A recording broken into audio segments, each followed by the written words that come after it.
So now looking ahead to Tuesday's Melbourne Cup, I've been joined on the line by our man down under, Lee Mottershead. Lee, you've been following the European contingent since they've arrived. Who's impressed you most? Who's taken the eye? Have you managed to whittle down your shortlist at all yet? There's been a huge vibe about Mount Athos for the last week and a half, 2 weeks. Been working really well and seems to be plenty of confidence about him, but he's far from alone. Brown Panther has really delighted connections in his gallops. Not only connections, Gay Waterhouse was a training icon, particularly picked him out after a work here during the week. Varema has been going very nicely, pleasing Australian work watchers who've been seeing her, and Simeon, of course, been here for a while, has been going great as well.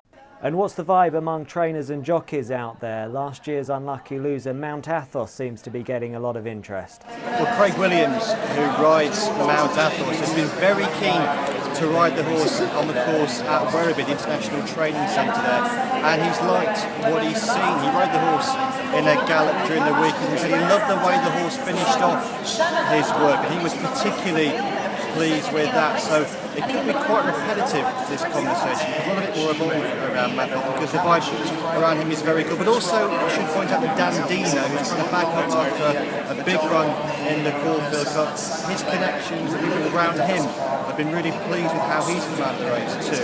And it has to be said he would have been suited by the very fast ground we got at Caulfield.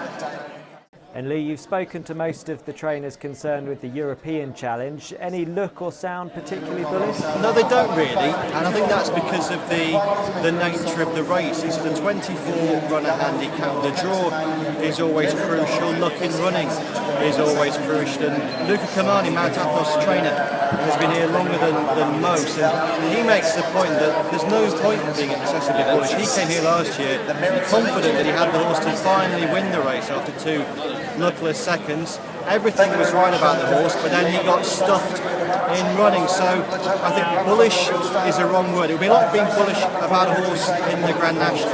You can't.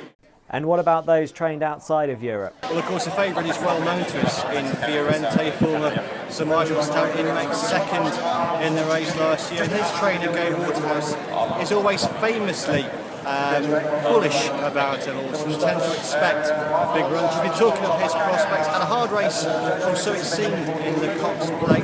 Appears to have come out of that well. And Gay's also sweet on Trey Blue, her French import. I'm not so sure the vibes are quite about Valeurs de Curse, the Irish Ledger winner, who comes here for new connections. But one horse who's quick to be forgotten and probably shouldn't be is Hawkspur. Don't think he was favourite for the Caulfield Cup. Didn't get a great run through the race there, but Chris Waller was speaking at a press conference the other day, and he sounded sweet on him and made the point if he stays, which isn't guaranteed, he could be the one to beat. OK, Lee, well, let's cut to the chase. Let's have your idea of the winner and the best long shot.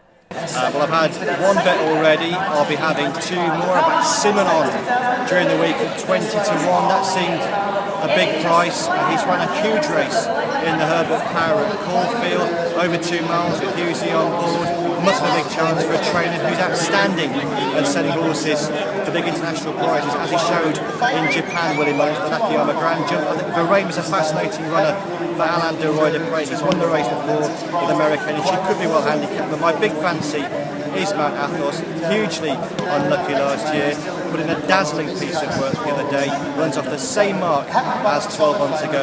Luca Kamani has to win the Melbourne Cup at some point, so too do the Brits. I think it could be this year with Mount Athos.